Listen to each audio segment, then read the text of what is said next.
నమస్కారం. Welcome to I dream. నమస్కారం అండి. నమస్కారం అమ్మా, చెప్పు తల్లి. ఈ మధ్య కాలంలో కొన్ని రకాల అంటే విధ్వంసాలని చెప్పొచ్చు అనుకుంటా జరగటం చూసాం.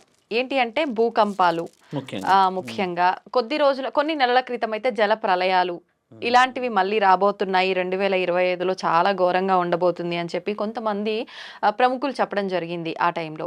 అయితే నిజంగా ఈ భూకంపం జరగడము, ఈ ప్రళయాలు రావటం ఇవన్నీ చూస్తుంటే రానున్న కాలంలో ఇంకా ఎలా ఉండబోతోంది? 2025లో ఇలాంటివి ఎక్కువగా జరిగే అవకాశం ఉందా?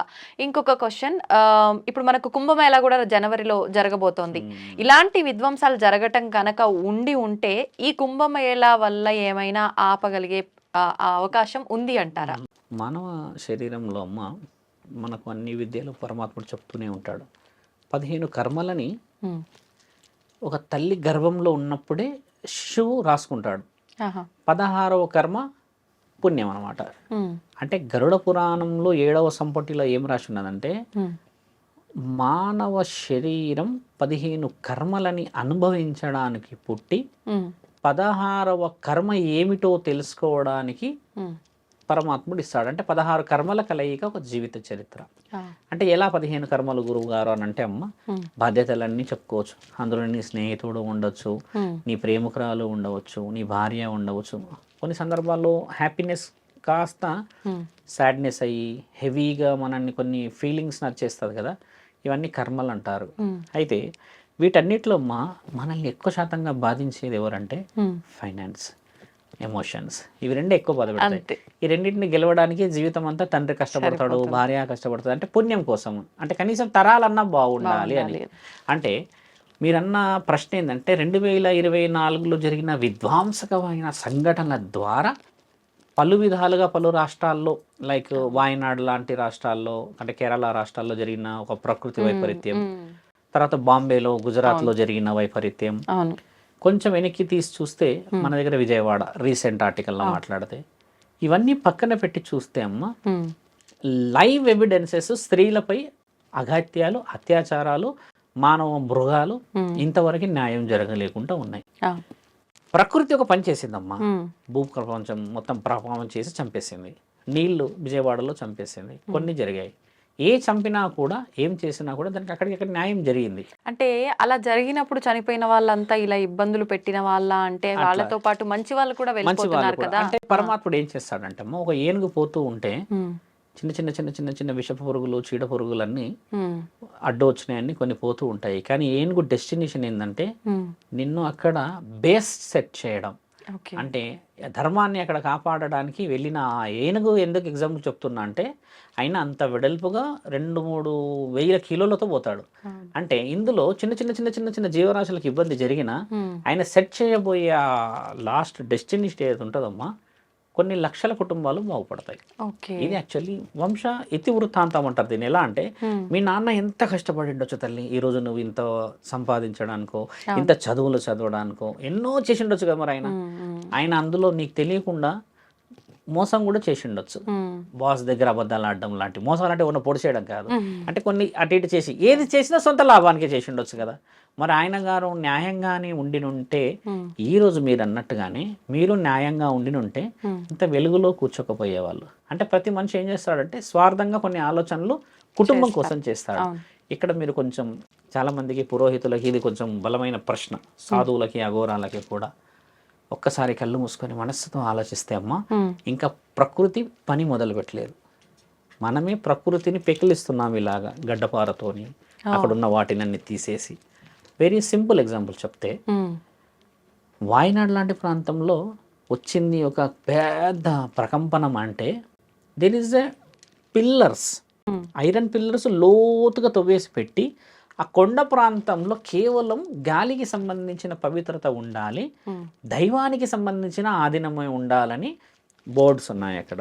మన వాళ్ళు ఏం చేశారు, ఆ పచ్చటి వాతావరణంలో కొన్ని విధాలమైన ఆలోచనలు చేసి, కొన్ని విధాలమైన కామానికి సంబంధించింది, కొన్ని విధాలంటే నా ఉద్దేశం ఎక్కడైతే విలాసం అనేది కామంతో మొదలవుతుందో తల్లి, దైవానికి విలువ ఉండదు.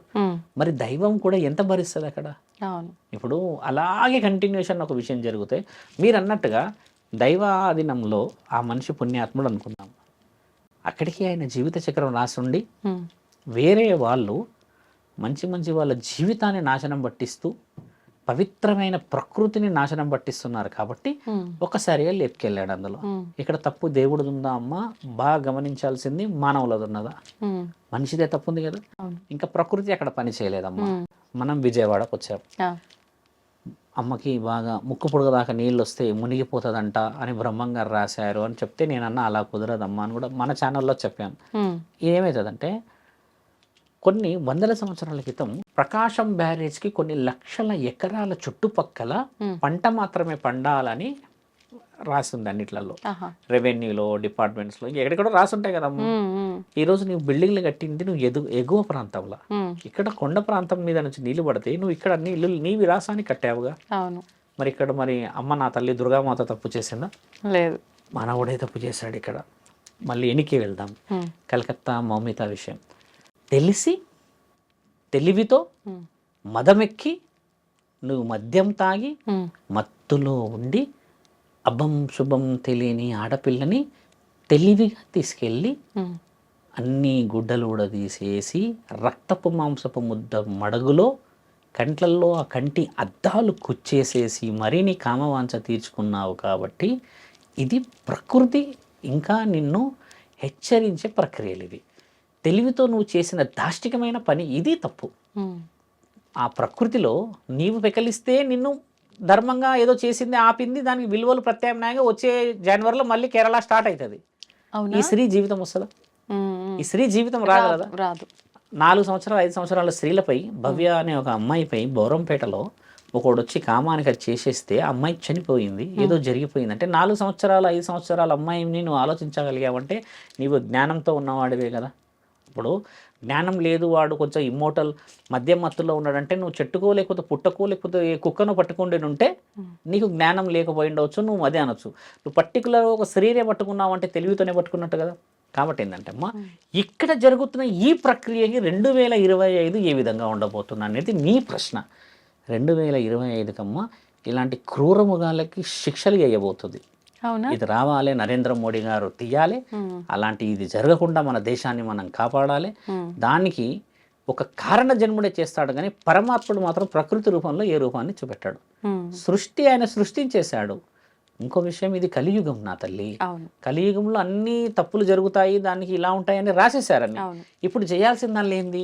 ఒక కారణ జన్ముడి చేత ఒక కారణాన్ని మళ్ళీ కారకులమై మనం రాసి దాన్ని పాటించాలి. స్త్రీలని కాపాడాలేని రాజ్యం ఎప్పటికీ కూడా ప్రకృతి ఒడిలో కలవాల్సిందే. నన్ను అడిగితే మొన్న భూకంపం వచ్చిన రోజు the first question from the press వాళ్ళు ఏమడిగారంటే, స్వామి గారు ఎప్పుడు రాని హైదరాబాద్లో వచ్చింది భూకంపం అని అన్నారు. చుట్టుపక్కల అన్ని చూసారా అని అడిగారు. చూసాం, అన్ని 16-17 అంతస్తుల బిల్డింగ్ ఉంది అని అన్నారు. 16-17 అంతస్తుల బిల్డింగ్ ఉన్నప్పుడు మరి భూకంపం రాదా అని అంటే మరి ఏంది సంబంధం అంటే, ఒకప్పుడు తాటాకుల మట్టలు ఉండేటి, తాటాకులతోనే ఇల్లులు ఉండేటి. ఆ తాటాకుల మట్టలు ఉండేసరికి ఏమవుతుందంటే అమ్మా, మీద పడితే మనిషి మీద అది ప్రాణాలు పోయేంతగా పడదు.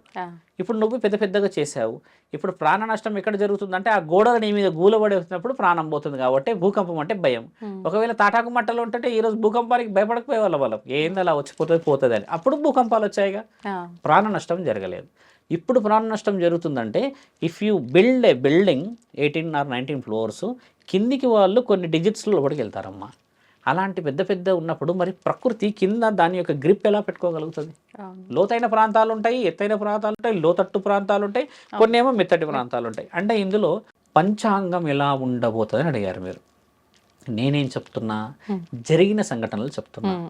2025లో పంచాంగం మానవుడు రాసుకోకపోతే 2026లో పరమాత్ముడు ముంచుకపోతాడు అందరిని. 12 సంవత్సరాలు గడిపిస్తున్నాడు. 2025 1వ నెల నుంచి మళ్ళీ 12వ నెల వరకు అవకాశం ఇస్తున్నాడు. ఎలా ఇస్తున్నాడు మీరు ఎలా చెప్పబోతుర్రు? మీకేమైనా దేవుడు కనబడ్డా, మీకేమైనా శివుడు కనబడ్డా అనే ప్రశ్నలు మన అందరికి వస్తాయి. నాకెవరు కనబడలేరు, మీకు ఎవరు కనబడలేడు. కానీ ఆ తల్లి పడిన ఆ అర్థనాదాలు న్యాయం జరుగుతూ ఉంటే పరమాత్ముడు పని మొదలు పెడితే ఒక న్యాయం ఎలా జరుగుతుంది అంటే శిక్ష ఇచ్చినప్పుడే జరుగుతుంది. ఉమ్, ఆ శిక్షల కోసమని ఇప్పుడిప్పుడే హిందువులు ఐక్యమయ్యారు, అవును. సభలు నిర్వహిస్తున్నారు, మనల్ని కాపాడుకోవాలి, భగవద్గీతలు పురాణాలు అని అంటున్నారు కదమ్మా. అలా అలా అలా అలా అలా అలా మన ధర్మం మళ్ళీ స్థాపించబడుతుంది. ఉమ్, ఆ ధర్మం స్థాపించబడేటప్పుడు ఏమైందంటమ్మా, కొందరు వ్యక్తులకు ప్రాణాలకి ముప్పు జరుగుతుంది అని అంటారు కదా. ఉదాహరణ కలకత్తాలో ఆ అమ్మాయి చనిపోయింది, రేప్ కేసులు చేసి కొందరు చనిపోయారు. వీళ్ళు ఏం చేస్తారు తెలుసా అమ్మా, వీళ్ళంతా కారణ జన్మలు. ఉమ్, ఆ కారణ జన్మలు ప్రాణాన్ని కూడా వదిలేసి మరో చరిత్రని రాయగలిగారనమాట. ఉమ్, అది కదా నిజమైన జీవితం. అవును. అలా వాళ్ళే ఇప్పుడు ఆ అమ్మాయికి అలాంటిది సంఘటన జరగకపోయినుంటే ఉమ్, ఒక చరిత్రని మనం మళ్ళీ రాయలేం మనం. ఇప్పుడు మనకు అప్పుడు దిశ కేసు వచ్చింది తల్లి. ఇప్పుడు కొంతమంది హైదరాబాద్లో కానీ ఇక్కడ కన్నా పట్టుబడ్డారంటే చింతపండు చేసేస్తున్నారు పోలీసులు, కానీ పట్టుబడ కూడా జరుగుతున్నాయి కదా. ఇలాంటి వందలు పట్టుబడాలి అనేటిదే 2025 జాతక బలం. ఓకే. ఇంకోటి 2025లో అమ్మ 3వ నెలల మహాప్రళయం ఉంది. ఆ మహాప్రళయం నీళ్ళ ద్వారానే ఉంది. ఆ మహాప్రళయం నీళ్ళ ద్వారా అంతటి ఎండాకాలంలో రావచ్చు. దాన్ని ఆపడానికి అని ఏ చెప్పేసి ప్రాంతాల్లో ఎక్కడైనా మొత్తం భారతదేశం మొత్తంలో ఎక్కడైనా పరమాత్ముడు ఆదుకోవచ్చు, ఎక్కడైనా పరమాత్ముడు వచ్చేసి ఇష్టం ఉన్నట్టుగా అడ్డుకోవచ్చు. జన నష్టం జరిగే జన నష్టం లక్షల్లో జరగవచ్చు. ఇప్పుడు మహమ్మారి కూడా పొంచి ఉంది ఇప్పుడు మనకి. అవునా? ఎండ ముదిరితే ఆ మహమ్మారి బయటికి వచ్చే అవకాశం ఉన్నదని చెప్పేసి మొన్న రిలీజ్ చేశారు. ఉమ్, ఆ మహమ్మారి కాలుష్యం ద్వారా వచ్చి శ్వాసకోశం మీద ఎక్కువ శాతంగా హార్ట్ బ్రీట్ ఏమంటారు మన ఈ శరీరంలో గుండె స్థితిని తగ్గించేది అని ఒక వైరస్ ఏదో ఫౌండ్ అవుతుంది అని కేవలం మన మీద ఎందుకు చూపిస్తుంది ఎక్కువ శాతం. ఉమ్, మన దగ్గర జనం ఎక్కువ తల్లి. ఆ, వేరే ప్రాంతాలలో ఏంటంటే రిస్ట్రిక్షన్స్ కొన్ని ఉంటాయి వాళ్ళకి. ఉమ్, వాళ్ళు కొన్ని ఎన్విరాన్మెంట్లోనే బయటికి వెళ్తారు. మన దగ్గర ఏంటంటే సాయంత్రం చూడండి ఎంత సందడి ఉంటుంది. ఆ, ప్రతి మార్కెట్ హెవీగా ఉండిపోతుంది. ఇప్పుడు దిల్సుఖ్ నగర్లో పోతే నువ్వు ఇక్కడ పోయినా వాడు 1 కిలోమీటర్ వరకు కనబడాడు. అంత హెవీ క్రౌడ్ ఉండడం చేత స్ప్రెడ్డింగ్ ఎక్కువ అవుతుంది. ఉమ్, ఇప్పుడు మనం పంచాంగాలు, ఇతిహాసాలు, పురాణాలు, తాళపత్రాలు, తాళ గ్రంథాల గురించి మాట్లాడదాం. ఒక వైరస్ని ఎలా అరికట్టాలి అని అంటే అమ్మ, మనసుని శరీరాన్ని అరకడితేనే ఒక వైరస్ అరికట్టవచ్చు. ఇప్పుడు గౌరవమే లేని బతుకుల్లో బతుకుతున్న ఈ మన అందరము ఏ గౌరవం ద్వారా ఒక వైరస్ ఆపుతాం తల్లి? ఉమ్, కరోనా వచ్చి లక్షల మంది చనిపోయారు, చాలా మంది బాధలు పడ్డారు కదా. 25 పంచాంగం చెప్తే ఉమ్, ఒక ప్రళయమే ఎందుకు చెప్పానంటమ్మా, ఇక్కడ మతాలకు సంబంధించిన ప్రళయం రాబోతుంది. ఇంకొకటి మతాలకు సంబంధించి నీ మతం ఏమిటి, నా మతం ఏమిటి, నీ కొట్లాటల్లాగా. ఉమ్, ఒకప్పుడు కర్ఫ్యూ అయ్యేది, మీకు గుర్తుందా అమ్మ? అప్పుడు మన స్కూల్లో ఉన్నప్పుడు ఎక్కడ ఉన్నప్పుడు కర్ఫ్యూ అంటా అని అలసరంగా ఆ కర్ఫ్యూ ఏందో మనం చూడలేం, కానీ బంద్ పెట్టేవాళ్ళు, సెటర్స్ అన్ని పెట్టరు కదా. ఇలాంటిది ఎక్కువ శాతం జరగబోతుంది ఇప్పుడు. ఎందుకంటే ఒక మతం గురించి ఇంకొక మతం వాళ్ళు హెచ్చరికలు మొదలు చేస్తున్నప్పుడు, ఇప్పుడు బంగ్లాదేశ్ లాంటి ప్రాంతాల్లో ఏం జరుగుతుంది, మా మతము మా గొప్ప మా దేశం అని చెప్పేసి ఇప్పుడు ఆయన గారు హిస్కాన్ సంబంధించిన ఒక వ్యక్తిని అంటే గురువు గారు ఎవరో ఉన్నారని చెప్పేసి ఆయన చిన్మయి దాస ఏదో ఆయనని అరెస్ట్ చేసి పెట్టేశారు కదా. ఆయన ఏదో హెచ్చరించాడని వాళ్ళ దేశం కాబట్టి అరెస్ట్ చేసేయగలిగారు. ఓకే. ఇక్కడ మన దేశంలో అయితే మనదే పై శక్తి ఉంటది కదా. అవును. మన దేశంలో కూడా మతాలకు సంబంధించిన అల్లకొల్లాలు ఉన్నాయి. ఉమ్, మనం బాగా గమనించి చూస్తే ఉమ్, క్రిస్టియన్స్ ముస్లిమ్స్కి హిందువులకి పడదు. ఉమ్, ఈ పడదు ఎన్ని రోజులు మొదలు పెట్టేస్తే ఇప్పుడు సభలు మొదలు పెట్టారు హిందువులందరూ. ఇంతకుముందుకు మనకి సభలు ఉండకపోయేటి. అవును. మనంతా కేవలం రాముడి పాటలు, తర్వాత ఎల్లమ్మ డీజే పాటలు, బోనాల పండుగలు, దసరా ఇవి ఎక్కువ. ఇప్పుడు అలా లేదు. వీధిలో చూడండి జై శ్రీరామ్ అని మొదలు పెట్టేశారు, జెండాలో రాస్తున్నారు కదా. ఇది వైరం ఎక్కువయ్యే అవకాశం ఉంది ఇక్కడ. అలా అయ్యి మనమే గెలుస్తాం, దాంట్లో తప్పేం లేదు. మనదే గెలుపు ఉంది. ఎందుకంటే మన దేశంలో మనం గెలవకపోతే మరి వేరేవాడు గెలుస్తాడు. ఆ తల్లి మీరన్న పంచాంగాన్ని మనం రాసుకోవాలి, గెలవాలి అంటమ్మా.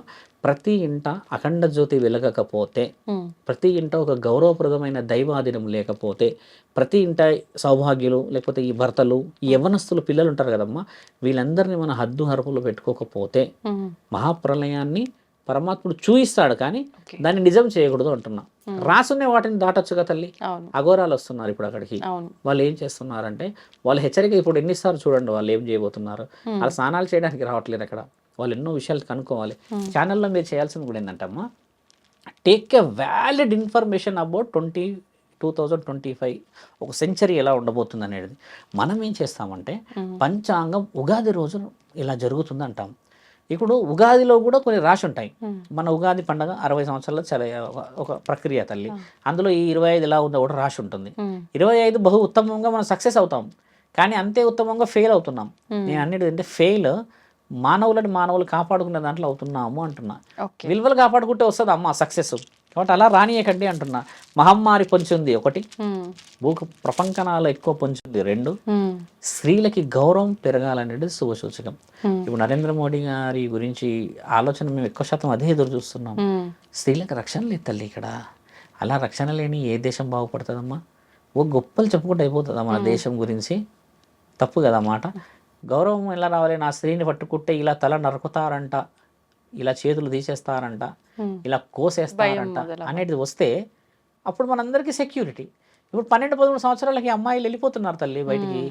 వాళ్ళు తిరిగి వచ్చే సమయం చూస్తే శరీరం కోల్పోతున్నారు, ఆరోగ్యం కోల్పోతున్నారు, అంతకు మించి వాళ్ళ భవిష్యత్తు కోల్పోతున్నారు. They are coming back after 6 months or 7 months, 18-19 yearsకి వెళ్ళిపోయి ఏం కోల్పోతున్నారు తెలుసా అమ్మ? అంతే, ఇంకా ఇంత చీప్ అయిపోయింది లైఫ్, నలుగురిలో విలువ పోయింది అనేది కోల్పోతున్నారు. ఇక్కడ శరీరానికి అదుపు లేదమ్మా. ఆ అదుపు రావాలనే నా ప్రయత్నం. ముఖ్యంగా తల్లిదండ్రులు నిద్రపోతురు తల్లి. చాలామంది మీరు ప్రవచనాలు పెట్టండి మేము వింటాము అని అంటారు కదా. చూసారా వాళ్ళు ఎలాంటి పరిస్థితులు ఉన్నారు? ప్రవచనాలు శివరద సాధు పెడితే వింటా అంటున్నారంటే వాళ్ళ అవసరం ఒక వ్యక్తి కదిలిస్తాడని ఎదురు చూస్తున్నారు. అలా ఎంతమంది గురువుల దగ్గర పోయి ఉండొచ్చు వాళ్ళు, ఎంతమంది సాధువుల దగ్గర పోయి ఉండొచ్చు వాళ్ళు. తల్లిదండ్రులు కాపాడుకోలేకపోతే అమ్మా పరమాత్ముడు ఏ భవిష్యవాణి రాస్తాడు తల్లి? ఆల్రెడీ బతుకుతున్నాం కదా మనం. 2025 ఏం చేయాలి ఇక్కడ? ఏం చేయనికి రాదు. 2025 అయినా ఇంకొక 25 వచ్చినా కూడా మనము ఈ రోజు కదం తొక్కకపోతే ఏది కదిలియదు. చిన్న చిన్న పిల్లలు అని అంటే నాకు ఒకటి గుర్తొచ్చిందండి. చెప్పమ్మా. చాలా మంది ఈ మధ్య కాలంలో మాకు దేవుడు కనిపిస్తున్నాడని, దేవుడితో మాట్లాడుతున్నామని చెప్పి అంటున్నారు. ముఖ్యంగా మా పైకి భగవంతుడు అమ్మవారు వస్తుందని చెప్పి, పూనకాలని చెప్పి, మేము కొలుపు చెప్తున్నామని చెప్పి, అంటే అమ్మవారు మాతో ఇది చేయించడం కోసమే మా పైకి వచ్చింది అని చెప్పి చిన్న చిన్న పిల్లలకి, యంగ్స్టర్స్కే ఎక్కువగా అమ్మవారు రావటం చూస్తున్నాం. అంటే గత కొన్ని సంవత్సరాలుగా మనం అమ్మవారు రావటం అనేది, శిగాలు ఇలాంటి పూనకాలు విన్నా కూడా ఏజ్డ్ వాళ్ళకు మాత్రమే ఎక్కువగా రావడం చూసాం. ఎందుకు ఇప్పుడు యంగ్స్టర్స్ లో వస్తున్నారు? నిజంగా ఇది నమ్మొచ్చు అంటారా? ఇదంతా ఫేక్ అనుకోవచ్చు అంటారా? ఒక విధంగా ఏం చెప్పాలంటే అమ్మ, మనము ఫేక్ అని అనకుండా మనం కొంచెం తెలివిగా ముందుకు వెళ్దాం. ఎవరైనా పర్సనల్ గా ఫోన్ చేస్తే మీరు నా నెంబర్ ఇవ్వండి, ఇస్తే నేను వాళ్ళని లైవ్ గా కలుస్తాను. ఎందుకంటే ఛానల్లో ఉన్నాం కాబట్టి మనం కొన్ని ఆలోచనతో చెప్తాను. ఒక వ్యక్తి వచ్చి అమ్మవారి పైనే వస్తుంది అని చెప్పినప్పుడు అడిగిన విషయం ఏంటంటే, మొదట ఎలా వస్తారు, ఎందుకు వస్తారు అని మనం అడుగుతాంగా. మీరు యాంకరింగ్ పోల్డ్ కాబట్టి మీరు కూడా అలాంటి క్వశ్చన్స్ అడుగుతారు. ఇప్పుడు మా దగ్గర కూర్చున్నప్పుడు వాళ్ళు ఇష్టంగా రారు. వాళ్ళ తల్లియో తండ్రియో పట్టుకొని వస్తాడు ప్రెషర్డ్గా. ఫోన్లో నాతో మాట్లాడమంటే మాట్లాడలేరు. వాళ్ళు తీసుకొని వచ్చారమ్మా. తీసుకొని వస్తే కర్మన్ఘట్ ప్రాంతం నుంచి నా దగ్గరకు వస్తున్నట్టుగా చెప్పకుండా తీసుకొచ్చి కూర్చోబెట్టిన తరుణం చెప్తున్నాం. కూర్చోగానే హాయ్ నాన్న, హౌ ఆర్ యూ అని చెప్పేసి కొంచెం ఇంగ్లీష్లో ఆ వర్డ్స్ ఈ వర్డ్స్ మోడర్న్గా మాట్లాడినా. మాట్లాడేసి so tell me about your life నాన్న, అది ఇది అని చెప్పేస్తే వీళ్ళ పేరెంట్స్ కొంచెం సిగ్నల్ ఇచ్చిన, కొంచెం వెనక్కి జరగండి అన్నట్టు. వాళ్ళు ఇప్పుడే వస్తామన్నట్టు వెళ్ళారు.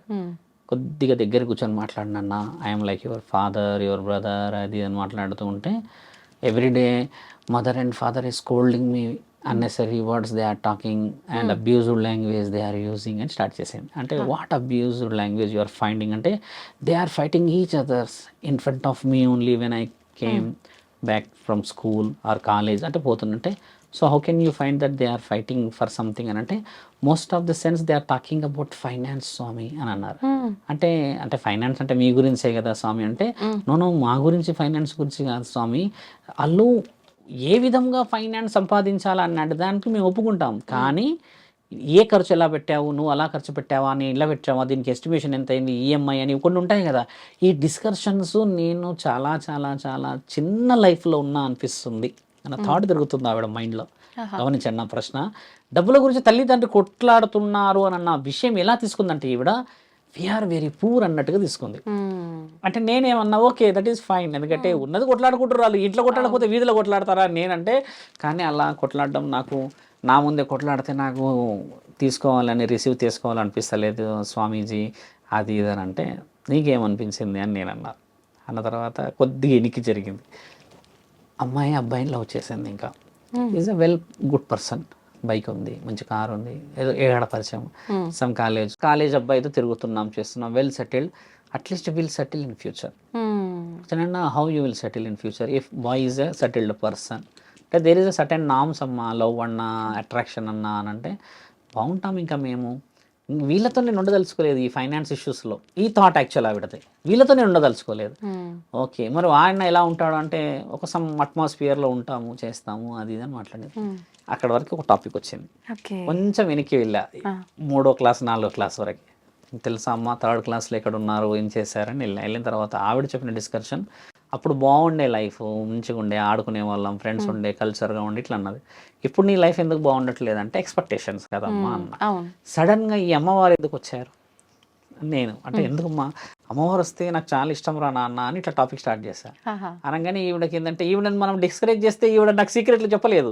అలా మెల్లిగా లాగేసి మన వైపు మాట్లాడినప్పుడు ఏమన్నదానంటే ఆవిడ నాకు ఏ స్థితిగతులు ఉన్న శక్తి శరీరం మీదకి రాదు అని ఇండైరెక్ట్గా చెప్పింది. ఈవిడ బిహేవియర్ ఎందుకు చేస్తుందంటే mother and father they cannot find ఆవిడ యొక్క పర్సనల్ లైఫ్.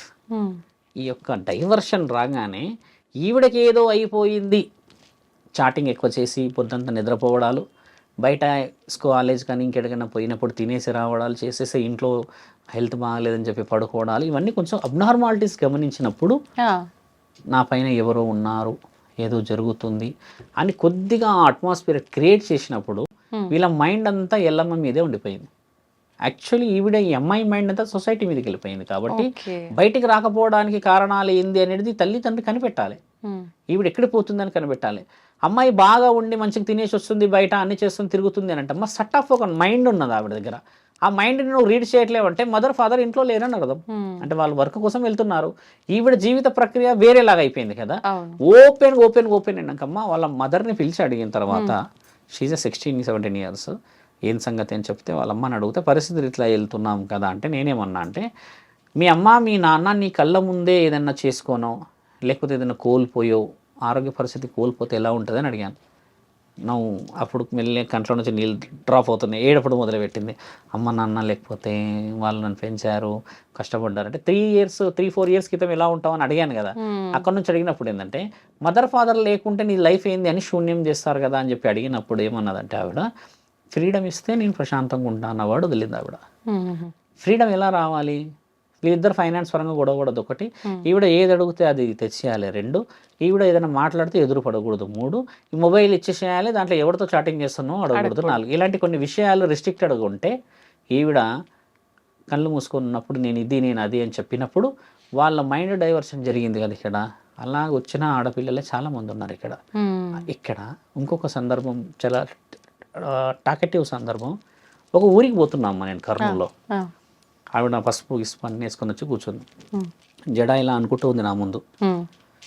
శివరుద్ర సాధు వచ్చిండంట అనగానే నాతో పాటు అందరూ ఉన్నారు, వీళ్ళంతా కొంచెం దూరం జరగండి అందరూ అన్నట్టు అందరం దూరం జరిగిపోగానే ఆమె ఇట్లా గోడకి ఇలా ఒరిగి మాట్లాడుతుందమ్మా. ఒక సాధువుని అన్నప్పుడు నా దగ్గర ఒక గౌరవంగా నిలబడచ్చు కదా. నేనేమో త్రిశూలం ఇలా పట్టుకొని చెప్తల్లి అని చెప్పి ఇలా నిలబడి నేనంటే ఆవిడ ఉన్న ఆ గోడకి ఇలా ఒరిగి మాట్లాడుతుంది నాతో. ఏదేదో ఫ్రెండ్ ఎక్కడి నుంచో వచ్చేసి నెల్లూరు నుంచి అన్నట్టుగా. నేనేమన్నానంటే ఏం జరుగుతుందంటే ఎల్లమ్మ వస్తుంది అన్నదమ్మా. ఎల్లమ్మ వస్తుందా అమ్మ, ఏం చేశారు ఇప్పుడు అంటే ఇంట్లో కొడుతున్నారు బాగా అని అన్నారు. ఎవరు కొడుతున్నారు? ఎల్లమ్మ వస్తుందని నేను కొడుతున్నారా అని అడిగిన. అయినా కొడుతున్నారు అని అంటే నేనేం అడిగినంటే ఒక మాట చెప్తా ఏమనుకో కదా అమ్మ, బాధపడొద్దు అన్న. చెప్పండి స్వామి అన్నది. నీకు అక్రమ సంబంధం ఉందా అని అడిగిన. ఒకసారి ఈ చున్నీ ఈ చీర అమ్మ ఇలా తీసి ఇలా చదివేసింది ఒకసారి. మా ఆయన కొడతాడు స్వామి, నాకు ఒక ఆయన ఉన్నాడు అని చెప్పేసింది. సింపుల్ కథ. నీకు ఎల్లమ్మ లేదు, ఇంకా ఏ తల్లి లేదు, ఇది దాయడం కోసం ఎల్లమ్మని పట్టుకున్నావా అని అన్నా. కరెక్ట్గా కిందకి వంగిందమ్మా. ఇంకా అంత టక్కున ఎలా చెప్పావు స్వామి అని అంటే నేనన్నా చెప్పేది ఏం లేదమ్మా, ఇప్పుడు ఒక మానవ జీవిత శరీరాన్ని చూసిన నీకే ఎల్లమ్మ తల్లి గురించి ఒక అవగాహన ఉంటే సాధు సంతులము కూర్చొని పరమశివుడు హరా హరా అని పొద్దంతా రాత్రంతా అరుచుకుంటూ తిరిగే నేను ఒక వ్యక్తి విషయం చెప్పలేమా అని అంటే ఇప్పుడు నేను ఏం చేయాలా స్వామి అన్నది. ఏమి చేయలేవమ్మా, నీ పెన్మిటిని చూసుకో. ఇప్పుడు గోప్యంగా పెట్టావు ఈ విషయం, కానీ నీది ఈ గోప్యము ఊర్లో ఉన్న అందరికీ తెలిసి నీ బలుగుతుంది అని చెప్పినా. కనిపెట్టారు ఆ తల్లి సీక్రెట్, ఇప్పుడు ఒకటి కనిపెడతారు కదా. అది దాచిపెట్టడానికి నా మీద వీళ్ళు చేసే ఈ పనులు పడకూడదు అన్న ఉద్దేశం ఈవిడ మొదలుపెట్టింది కదా. చాలా రియలైజ్ అయ్యి ఏమైందంటే ఈ స్వామి నెంబర్ ఇవ్వండి అని అన్నది. ఇంకా మన వాళ్ళు ఇచ్చారో చేశారో నాకు తెలియదు. అప్పుడు నేనేం చేస్తా, ఆవిడ ఫోన్ నెంబర్ ఇస్తే వస్తే ఎల్లమ్మని రప్పియాలా లేకపోతే ఈవిడని సౌభాగ్యవతిలాగా నీ ఇంటికి వెళ్ళమని చెప్పాలనా? ఒక్కటే చెప్పిన, మీ ఆయన కాళ్ళ మీద పడి మంచిగా ఉంటా అని బతుకుతే అందరు సెట్ అయిపోతారు. ఈ యొక్క సుఖమే 10 నిమిషాల కోసం వాడు అందగాడు చందగాడు 6 అడుగులు ఉన్నాడు అని అంటే మాత్రం చేతిలో అక్కడ ఇక్కడ నిప్పులు పోసారు కదా, ఈసారి నీ నోట్లో పోస్తారు అని చెప్పాను. కొంతమంది దేవతలు వచ్చినప్పుడు ఈ సలాకులు కాల్చి పెడతారు, మీకు తెలుసా సినిమాల్లో ఉంటుంది, ఇలా పెడుతుంటారు, కోస్తారు. ఆ బాగా వేడి చేసి పెడితే స్పందన ఇవ్వకపోతే దేవత వచ్చినట్టు, ఆహా. స్పందన ఇచ్చేస్తేనేమో దేవత రానంటనమాట.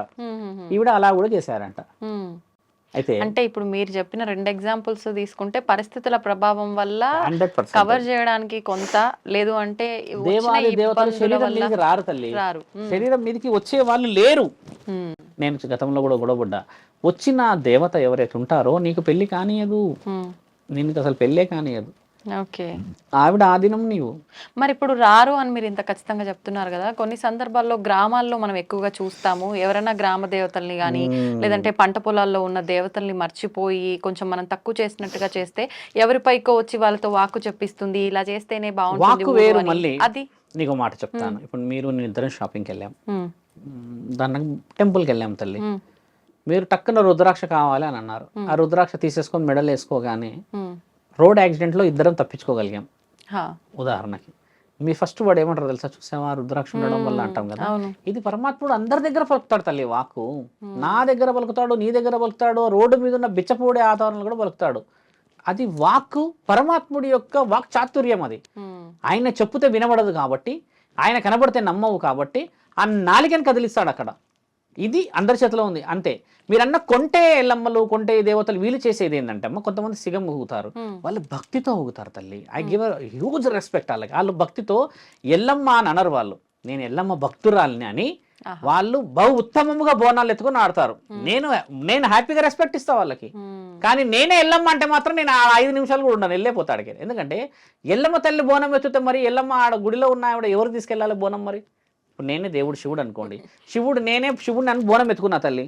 ఇప్పుడు నేనే శివుడిని అయితే నేను బోనం ఏడికి తీసుకెళ్ళాలి? మరి ఒక నిర్ణయం చాలా బాగా స్పష్టంగా తెలియాల్సింది అది తల్లి. ఇప్పుడు ఆ వర్షంలో మీరు చెప్పారు కదా, కొంతమంది గ్రామ దేవతల కొంటే అంటే వాళ్ళ కళలో కనబడతారు, కొన్ని సిగ్నల్స్ ఇస్తారు. పట్టు చీర కనబడడమా, పండు కనబడడమా, పసుపు అంటే బండారు కనబడడమా, కుంకుమ కనబడడమా, వెండి కనబడడమా, బంగారం కనబడదు. మళ్ళీ కొన్ని ప్రమద గణాల అనుమతులు ఇస్తారు, వేప చెట్టు కనబడడమా, ఇట్లా కొన్ని కనబడతాయి. అదే దుష్ట శక్తి ఏంటంటే గజ్జల చప్పుడు చేస్తుంది. ఇది చాలా మందికి తెలియాలి. ఎక్కడైతే గజ్జల చప్పుడు వస్తుందో అక్కడ దుష్ట శక్తి ఉందనేది 100% తెలుసుకోవాలి మానవులు. కానీ చాలా మంది గజ్జల శబ్దం దేవత చెయ్యతల్లి, అసలు అలా చెయ్యదు. నా దగ్గర చాలా 100 మంది వచ్చారు ఆ విషయంలో, నేను చెప్పి రుజువు చేయించా. ఈ గజ్జల శబ్దం ఎవరు చేస్తారంటమ్మా, ఈ ప్రేతాత్మలు చేస్తాయి. నిన్ను అలర్ట్ చేసి నిన్ను ఆ సమయానికి బయటికి పిలిపియడానికో, నీ మీద ఏదో సంథింగ్ ఏదో ఉంటది. నీకు ఉదాహరణకు నువ్వు పవిత్రమైన భక్తురాలు అనుకో అమ్మ, ఒక భవానీ మాత భక్తురాలు అంటే నిన్ను పట్టుకుంటే భవానీ మాత అనుగ్రహం ఉండొచ్చు కదా ఆమె కూడా.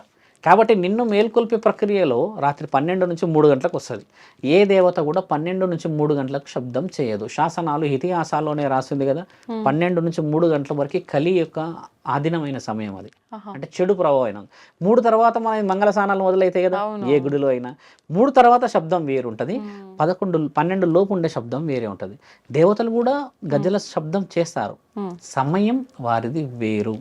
గల్ అనే శబ్దం వేరు, గలగలగల అనే శబ్దం వేరు. దేవతలు చాలా గలగల చేస్తారు శబ్దం. ఒక వ్యక్తి నడుస్తున్నట్టు శబ్దం వస్తుంది, మీరు గమనించండి. ఇప్పుడు మనం కొందరికి 2, 3 ఉంటాయి తల్లి ఆ గజ్జలు. ఆ సౌండ్ పర్టికులర్ గా నడుస్తుంది, టక్ టక్ నడిచి ఒక దగ్గర ఆగుతుంది. దేవత అయితే ఇంకొకళ్ళు ఏంటంటే తిరుగుతూ ఉంటారు, వాళ్ళు బయట తిరుగుతారు. బాగా గమనించాల్సిన ప్రశ్న మీరు అడిగిన డీప్ క్వశ్చన్. ఇప్పుడు ఇది మన బెడ్రూమ్ అనుకోండి, అదొక ఉదాహరణ కిచెన్ అనుకోండి, అదొక హాల్ అనుకోండి. Every corner we listen that sound. But ఎవిల్కి బయటనే శబ్దం చేయగలదు. అంత సింపుల్ లాంగ్వేజ్లో అంత సింపుల్ టర్మినాలజీ ఎలా మర్చిపోతారు మానవులు? నేను అక్కడ నాకు పిచ్చ కోపం వస్తుంది, ఎందుకంటే అడిగిన వాళ్ళు కూడా తిడతాను ఆడవాళ్ళని. ఏమ్మా ఏడొస్తుందంటే ఓ వరండాలా తిరుగుతుంది అని అంటారు. వరండాలు ఎందుకు తిరుగుతుంది? దేవత అయితే ఇంట్లోకి రాకూడదా? నీ అనుమతి కావాలా? ఆవిడ ఇంట్లో నువ్వు ఉన్నావు కదా అని నేనంట. ఒక దేవత ఇంట్లో మనం పుట్టినాం కదమ్మా. నీ ఉట్టక ముందుకే మీ నాన్నల ముత్తాతల నుంచి వస్తున్న ఎల్లమ్మ తల్లి, పోచమ్మ తల్లి వాళ్ళు అంటే నువ్వు ఆమె ఇంట్లో ఉన్నట్టే కదా. మరి ఆమె ఇంట్లోకి చోటు ఎక్కడైనా ఉండవచ్చు కదా. భూతాలు దయ్యాలన్న ఈ విషయం ఎందుకు చెప్తున్నా అంటే, ఇవి నిన్ను సెక్యూర్ ప్లేస్ నుంచి బయటికి రాపించగలవు. అయితే నీవు అయితే అదైతే లోపలికి రాలేదు కదమ్మా, ఆడొక రక్ష ఉంటుంది కదా ప్రతి గడపకి. ఇది తెలుసుకోవాలి చాలా మంది. మీరు అన్న ప్రశ్న ఏంటంటే, చాలా మంది తప్పుదోవలకు వస్తుంది, ఇలా ఎల్లమ్మలు వచ్చారు, పోచమ్మలు వచ్చారు అంటున్నారు కదా. ముమ్మాటికి అవాస్తవమైన విషయాలు అవి. కొంతమంది భక్తితో ఆడుతున్నారు. అర్ధనారీశ్వరులు ఎల్లమ్మ తల్లి బోనం నేస్తే నిజంగా ఎల్లమ్మ తల్లి వచ్చినట్టుంటుంది అక్కడ బల్కంపేటలో. ఎంత భక్తిగా ఆడతారు మరి. కొంతమంది అన్నారు మాకు వస్తలేదా అంటే, కొంతమంది వస్తుంది అని అంటారు కదా. వచ్చిన వాళ్ళ ఇళ్ళందరి ఇంట్లలో పరిస్థితి అంతంతే ఎందుకుంది. ఓకే. ఆ అమ్మాయి ఎవరైతే అంటుంటారో ఈ చిన్న చిన్న వయసులో ఉన్న వాళ్ళు కానీ లేడీస్ సొంతంగా ఆరోగ్యం బాగుండదు తల్లి వాళ్ళది. నడుములు తీవ్రంగా నొప్పులు ఉంటాయి, మెడల కాడ నుంచి కింది వరకు హెవీ పెయిన్స్ ఉంటాయి బాడీ అంతా. వాళ్ళు చేసే ఆ కొంచెం క్రియా ప్రక్రియలకి న్యూరలాజికల్ సిస్టమ్ చాలా డిస్టర్బ్ అవుతుంది. ఓకే. దానివల్ల పెళ్ళైన వాళ్ళకి ఏమవుతుంది తెలుసా అమ్మ, చాలామందికి తెలియాలి అమ్మలకి, పెనిమిటికి మరణగండం వస్తుంది, కొడుకుంటే కొడుకుకి గండం వస్తుంది. ఒక దేవత ఒప్పుకోదు తల్లి అది. కాపాడడానికి ఆవిడ ఉంటే, ఆవిడ ఒక శరీరం మీద నేనే వచ్చానని చెప్పేసి సొంత వాకులు పలుకుతే ఆవిడ ఎట్లా ఒప్పుకుంటుంది తల్లి. ఆ విషయంలోనే మొదట్లో 1 year క్రితం చెప్పా ఈ విషయము. చెప్పిన తర్వాత నా దగ్గర చాలా మంది వచ్చారు. ప్రతి ఒక్కరు now they are well settled families. ఇప్పుడు వాళ్ళు పీస్ఫుల్ ఎందుకు ఉంటున్నారు అంటే, నేను ఆ రోజు వచ్చింది ఒక ఆమె వచ్చింది, పుట్ట ఉంది, ఎల్లమ్మ తల్లి పెద్ద పుట్ట ఉందంట, పాము ఈవిడకే కనబడుతుందంట. నేను చెప్పిన చాలా అదృష్టవంతురాలు, ఇక తర్వాత ఇక నా మీదకి వచ్చేసింది స్వామి అని అంటే, కానీ అప్పుడు మొదలైంది. నేను మంచిగా ఇచ్చినాయి ఆవిడకి, ఎట్లా వచ్చింది అని చెప్పిన. ఇక అంటే కథ మొదలు పెట్టేసి బాగా చాలా గౌరవంగా మాట్లాడిందమ్మా ఆవిడ. మాట్లాడి గర్వంగా పోయింది. 3 నెలలకు వచ్చింది మళ్ళీ. రుద్రస్వామి గారు ఉన్నారా అని ఫోన్లో అడుగుతుంది. రుద్రస్వామి గారే చెప్పండి అని అనగానే, మా ఆయన 11 రోజులు అవుతుంది స్వామి, ఏ హాస్పిటల్కి పోయినా ఏ టెస్టులు చూసినా ఏం వస్తలేదు, కానీ మనిషిలో ఉండట్లేడు అని అంటే, పట్టుకొని రా మీ ఆయనని అని చెప్పిన. ఆయన అదృష్టం చూడాలి. అలా ఆయన గారు నా దగ్గర కూర్చున్నాక ఒక 15-20 నిమిషాలుగా రియలైజ్ అయిపోయింది ఈవిడ. నేను చెప్పిన అది చూడమ్మ తప్పు, ఎల్లమ్మ తల్లి పుట్టుంది కదా, రోజు పాలు పోయి గుడ్డు పెట్టుకో, ఇంకేదైనా ప్రమాణం ఉండు ఆడ పెట్టుకో, ఎవరైనా భక్తులు వస్తే ఎల్లమ్మ తల్లి బొట్టు పెట్టేసి అమ్మ బాగా చేస్తుంది అని చెప్పి ఈ ధర్మమైన వాకులు మాట్లాడు. అంతేగాని ఇంకా ఈవిడ గద్దేసుకుంది అక్కడ కూర్చోడానికి. ఇక ఎల్లమ్మ తల్లిని ఎంత తప్పు తల్లి, ఎల్లమ్మ తల్లిని ఆడుకుంటున్నారమ్మా. ఏ రోజు కనబడుతుందో నా తల్లి ఎల్లమ్మ, కానీ ఒక్కొక్కళ్ళ భరతం పట్టాలి. ఆవిడ అప్పటికి పాములాగా చూపిస్తూనే ఉంటది. వీళ్ళు కళలో పాము కనబడేసరికి ఎల్లమ్మ తల్లి కనబడుతుంది, కానీ ఆవిడ ఏ రూపాలు కనబడ్డది. ఎల్లమ్మ తల్లి పాము రూపంలో కలవలో కనబడ్డది అని అంటే అది ప్రమాద హెచ్చరిక. ఏ దేవత కనబడదు. ఆయుధం కనబడ్డదంటే ఈపు పగలగొడుతున్నానని అర్థం. బాగా గుర్తుపెట్టుకోండి, ఇది ధర్మం. శివుడు కనబడ్డాడు అనుకోండి, లైవ్ కనబడ్డాడు అనుకోండి, ఇట్లా శివుడు ఎవరికైనా కళలో శివుడు కనబడ్డాడు అని అంటే, ఆయన ప్రమద గణాల అధిపతి, గ్రహణాలకు అధిపతి, 14 లోకాలకు అధిపతి కదా. ఆయన ఏ విధంగా కనబడినా ఒక రక్షణ ఆయుధం కనబడద్దు శివుడికి, ఎందుకంటే మన రూపంలోనే కనబడతాడు. ఒక్క మాట స్పష్టంగా మన ప్రేక్షకులకు చెప్పాల్సింది ఏంటంటే, గణేశుడు కార్తికేయుడు శివుడు లాగా ఉన్నారా అమ్మ? పార్వతీమాత లాగా ఉన్నారా? దేవుడు లాగా ఉన్నారు కదా. ఒక్క మానవ శరీరం మాత్రమే మాలేసుకుంటే శివుడు లాగా ఉన్నాం అంటారు. అలాంటిది మరి ఆయన బిడ్డలకి ఆయన శివుడు లాగానే కనబడాలి కదా. తప్పెక్కడుంది? అది తెలుసుకోవట్లేదు మన వాళ్ళు. ఆయన కన్న పిల్లలే ఆయన రూపంలో లేరు. మనం ఏమి ఆయనకు పుట్టిన వాళ్ళమా, ఆయన అణువులో పుట్టిన వాళ్ళమా? ఒక ఆత్మతో పుట్టించుకున్న మనని మాలేసుకుంటే శివమాలేసారా మీరు అని అంటారు. అంటే ఆయన కొడుకులు పిల్లలు అన్నంట కదా. ఆయన ఏ రూపంలో అయినా రావచ్చు, కానీ దేవాది దేవతల్లో దేవతామూర్తులు ఆయుధం రూపంలో చూపిస్తారు. పెద్దమ్మ తల్లి ఒక పురుగు రూపంలో చూపిస్తుంది. పురుగు వస్తుంది, ఇంత పెద్ద పురుగు ఉంటుంది. ఆవిడ ఏంటంటే రక్తంలోకి వెళ్ళగలుగుతుంది. ఇట్లా వెళ్ళేసి రక్తానికి సంబంధించిన కొన్ని వ్యాధులను నయం చేయగలిగే శక్తి ఆవిడకు ఉన్నది. పోచమ్మ తల్లిది వేప చెట్టు, ముత్యాలమ్మ తల్లిది ముక్కు పుడక, ఇలా కొన్ని ఉన్నాయిగా తల్లి. వాళ్ళది అవి కనబడితే దాని హెచ్చరికలు తెలుసుకోవాలి. మన వాళ్ళు ఏంటంటే అది కనబడేసరికి ఇక పెట్టేసరిగా ఒగ్గు కథ ఇక మొదలు పెడతారు. ఇక దాని అర్థం తెలుసుకోకుండా ఎందుకు చేస్తావు పండగను? ఎందుకు ఆ వివరణ లేకుండా అమ్మని ఇబ్బంది పెడతాను? ముఖ్యంగా ఉప్పాలమ్మ తల్లి గురించి చెప్తాం సందర్భం కాబట్టి. ఆవిడ ఇలా చేతి వస్తుంది పొలాల్లో. ఉప్పాలమ్మ మనం ఎక్కువ శాతం చూస్తుంది, చేతి వచ్చింది అంటాం కదా. అక్కడ నీ పొలంలో ఉన్నా లేకున్నా ఆవిడ రక్షకురాలు ఆ ప్రాంతానికి. కొంతమంది ఉప్పాలమ్మ గుడి కట్టేసేస్తే, స్వామి మేము మాంసాహారం ఇవ్వాలనుకుంటున్నాము అమ్మకి, కానీ ఎలా చేయాలో తెలియదు అని అంటే ఉప్పాలమ్మ సిగ్నల్ ఇస్తుంది. అక్కడ ఇలా ఉన్న 5 చేతులలో ఈ కొమ్మని ఇలా తెంపితే తల్లి, పాలు వస్తే అమ్మ మాంసాహారి కాదని అర్థం, శాకాహారి అని అర్థం. ఇలా పాలు రాకుండా రక్తం కూడా వస్తుంది. అంటే రక్తం అంటే కంప్లీట్ రక్తం కాదు, రెడ్నెస్. అది వస్తే ఆవిడ మాంసాహారం ఆశిస్తుంది అని అర్థం. ఇంతటి లాజిక్ ఆవిడే ఇచ్చేసినాక నేను ఎవరిని తల్లి ఆడికి వచ్చేసి 1,00,000 రూపాయలు ఖర్చు అవుతుంది నాయన, ఇక నేను ఊగుతా ఈడికి వచ్చి అని చెప్పేసి పుట్టమన్న తీసి ఇలా ఇలా ఇలా జల్లెడ పెట్టేసేసి వాళ్ళని నాశనం పట్టించినట్టుగా తల్లి.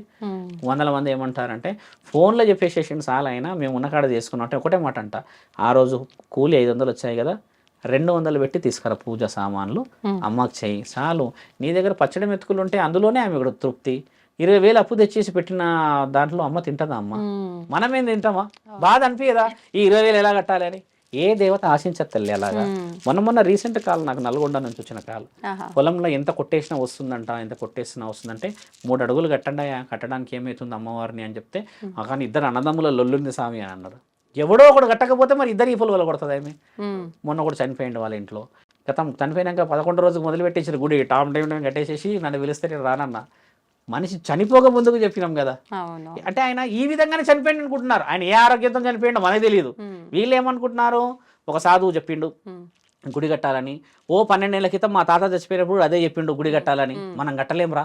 ఇప్పుడు పెద్ద నాన్న చచ్చిపోయేంత వరకు మనకు రాలేదంటే నెక్స్ట్ వీడోడు చస్తాడని భయాన్ని కట్టేసిరు అక్కడ. అదే భక్తితో కాదు, ధర్మం తెలుసుకోవాలి అంటున్నాను. ఆ తల్లి దేవత లేదంటారా? ఎక్కడైనా ఉంది దేవత, మనసుల్లో ఉంది కదా దేవత. అది తెలుసుకోలేని నీవు ఏ విగ్రహానికి పెడతావమ్మా ఆరాధన? అది తప్పు అంటున్నాం తల్లి. నిజంగా మీరు చెప్పినట్టుగా చూసుకుంటే గనక ఈ పూనకాలు అమ్మవారు రావటం ఇదంతా మీరు చెప్పిన లాజిక్, మీరు లైవ్ లో ఎగ్జాంపుల్ గా జరిగిన చెప్పిన దాన్ని బట్టి చూస్తే ఇది వాస్తవం కాదేమో అనిపిస్తుంది. నిజంగానే అలాంటివి నమ్మకూడదు, మూఢనమ్మకాలు అని కొట్టి పారేసే వాళ్ళు ఉన్నారు. ఇప్పుడు నిజంగా అలాగే కొట్టి పారేయాలనే ఒక ఇన్ఫర్మేషన్ కూడా మీ ద్వారా అయితే అర్థమైంది. నిజంగా చాలా మంచి విషయాలు తెలియజేశారండి. ధన్యవాదాలు. ధర్మో రక్షతి రక్షత.